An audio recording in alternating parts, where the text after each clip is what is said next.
I mean, I don't know what it is like for the people who have a sort of a mixed birth. Here you get now like, inter-tribal or inter-ethnic or inter-racial sort of, family. So when I look at confused people, right, who would rather sacrifice their Yorubaness for something with no history, like being full. Sorry, apologies to you if you're a Fulani watching me right now, okay? But from what I know, right, you don't even exist until 1807, after the first Jihad, terrorism against the Hausa nation. Fulani didn't exist. Nobody can say, okay, except for those who traced you back to Futa Jalon, Futa sorrow, Futa sadness, or what have you. There's no historical, ancestral sort of proof that you were part of Nigeria. You were never, your ancestors were never until 1807. And that was the moment you started kind of like advancing left, right, and center. Not left, right, and center anyway, to the places you eventually occupied. My ancestors, right, they've been around for thousands of years, put it that way. You know? And they're still around. I mean, we are still occupying the same space that our forebearers remains were buried. So, I don't understand how that teachings kind of succeeded, especially in Kogi, in Ilorin, up north that way. I don't know how it succeeded. That if you are a Yoruba person, Papa, Yoruba, understand the pride and you don't understand what being a Yoruba man or woman means. It simply means that you are like a needle with a thread. I better to look on Dinia now. So how could anybody that is not a bastard because of religion, right, we now kind of like worship the Satan of Sokoto above the Satan of Sokoto that doesn't even exist until like 1815, 1820 or thereabouts. There was nothing called Satan. There was nothing called Emir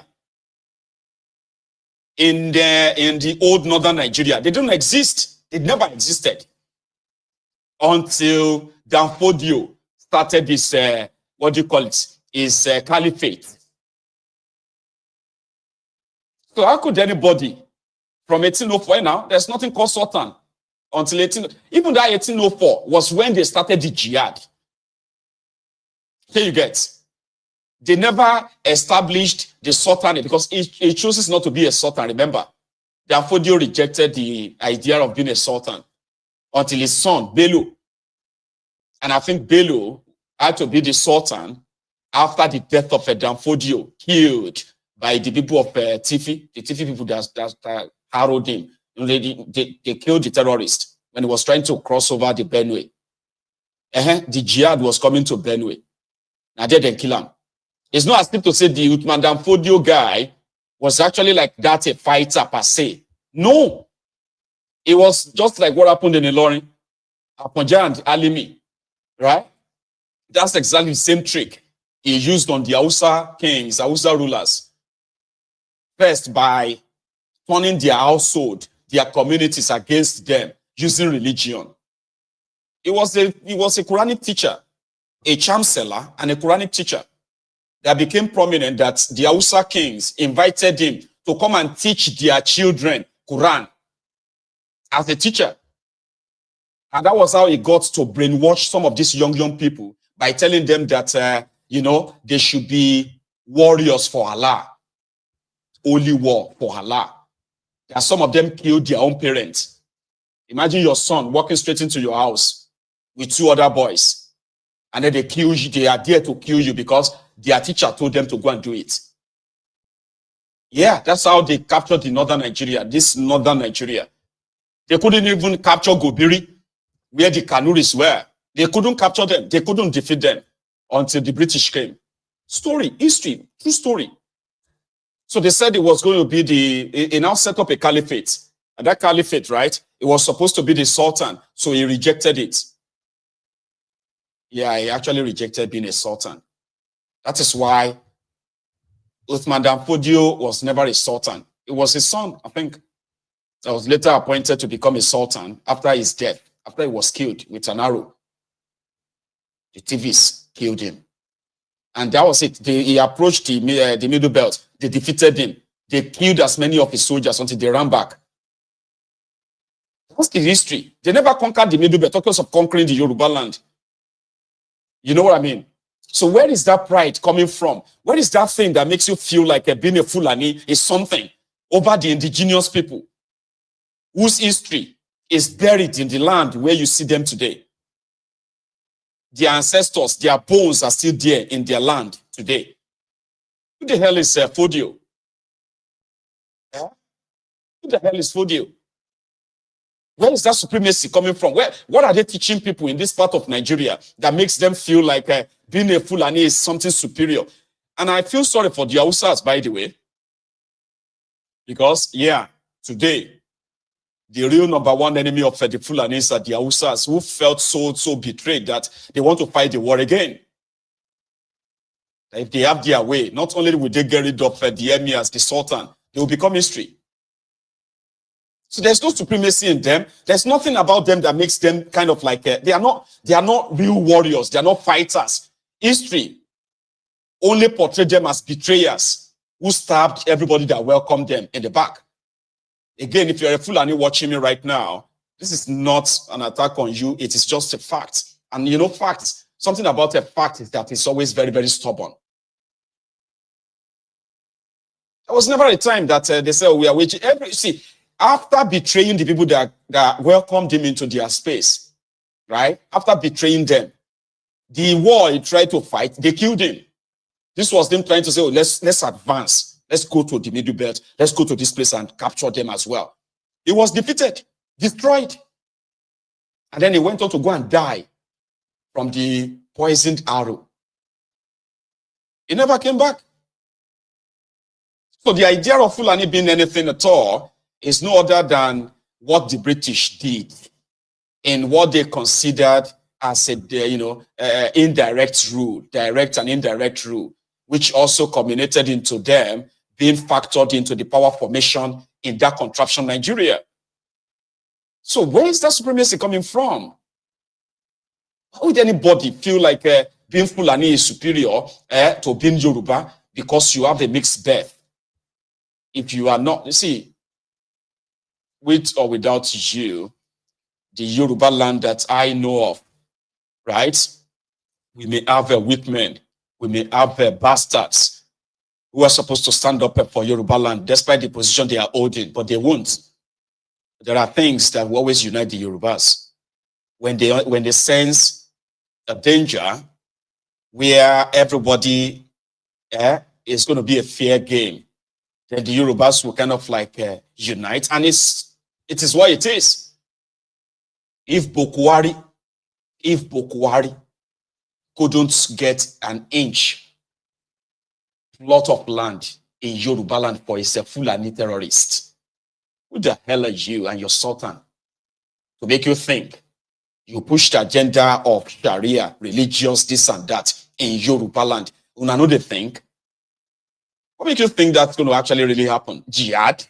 Jihad? What the heck are you talking about? Jihad in Yorubaland? Oh yeah, bring it on. You know? Let's see how that goes as well. But unfortunately, right, you are going to need Yoruba bastards to make some certain things work. Unfortunately, right, the bastards in Yorubaland, right, they are so little, so tiny, that except for the noise and for all this attention and what have you that they are trying to kind of like curry, they are irrelevant, they are inconsequential. Because those who are championing the rejection of this your political Sharia, majority of them they are Muslims too. They know the danger, they know the agenda, they know the intention, and they are saying no. So, Mr. Kogi Jihadist, if you have a chance, maybe you should hire some people from Okun like yourself. Enter the night bus, come to Lagos or any part of Yorubaland. Come and preach your jihad and see those that will first beat you up. They will be your fellow Muslims, because there is nobody that is facing any kind of a religious discrimination in Yorubaland. 100%. So whatever your Satan is pushing, it is only an Omuali, a bastard, a Yoruba bastard, right? That is going to say his own Satan of Shokoto. In Yoruba, a Satan of Shokoto is more relevant, and what do you call it? Is is more powerful than the Oni of Ife or the Alaafin for you. Unfortunately, the Oni of Ife, that one is a disgrace, unfortunately. And we also have some disgraceful elements holding the traditional stools in Yorubaland, like a Diwere, Kilotinpe, that Were from Iwo, Emir of Iwo. Yeah? We have them like that, who have succumbed to some of these degrading, disgraceful sort of ideas. But they can be dealt with. That's something I'm very sure of. They can be dealt with. So maybe you should come down to the south, to the southwest, okay? Okay, whatever your Satan couldn't do as the president of you Muslims, as you call it, right? So maybe you should come down south and come and preach about that your jihad. Show us your face. Let's see your name. All right? And then we can possibly now show you what it means to be tolerant and what it means not to be tolerant, okay? So we know the inciters, and we know some of you who have been funded to push all these narratives in Yorubaland. But if Bukwari couldn't do it, if he failed with his Ruga, Katu colony, grazing routes, and other nonsense, waterway bills, all the nonsense that they schemed together in order for them to come and share the part of Yorubaland for their Fulani agenda. Now, you can be rest assured that your Sharia agenda will be dead before your boss arrives in Yorubaland. I think we should just leave it that way, all right? In Agenebode, in Delta States, right? There was a report of this was yesterday, by the way, Friday. Suddenly, the school children were told to go home simply because the community decided to go after the Fulani terrorists in that axis who have been, like disrupting and disturbing their peace, So when the school children were told to go home, right, the people of the community banded themselves together and they were going after whether na Hausa or Fulani. It wasn't really a good sight to behold, okay? But a lady has something to say about that. Let me show you this. If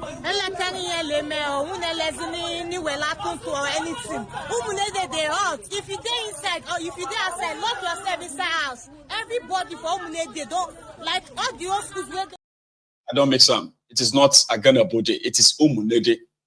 They sound so similar. Agenebode, Umunede. It is Umunede, not Agenebode. Agenebode is in Edo State. Umunede, I heard, is in Delta. Let's go back to it. If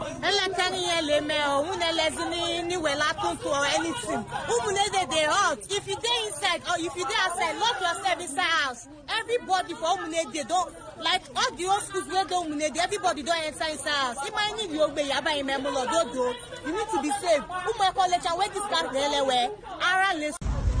Umunede at trouble now. Hausa people is creating violence in Umunede. You can see that some schools have shut down. This is Umunede, close to Abo. What is happening in this country? What is happening? Umunede in fire. Hausa people are killing people. They have killed about 7 people in my eyes this morning. You can see that the whole students are running up and down. Go down, go down. Umunede in fire. You can see it. Fire in Umunede. Hey, hey, Hausa people. Fire in Umunede. Hausa people. Hey, Hausa people. You can see everybody is running up and down. Oh my Jesus. God should come to our end in this country called Nigeria. You can see everywhere is turning upside down. You can see it everywhere upside down. So wetin dey happen be say Hausa people they get quarter for Umunede. This our village, so they get quarter and they get mosques. So Hausa or Fulani people they kidnap people where for this area, like they kidnap people. And our neighboring village where they call Mbiri, they go kill 2 boys. They kill them and the boy newly graduates. They kill them finish, so they come there be 3 wey go farm that day.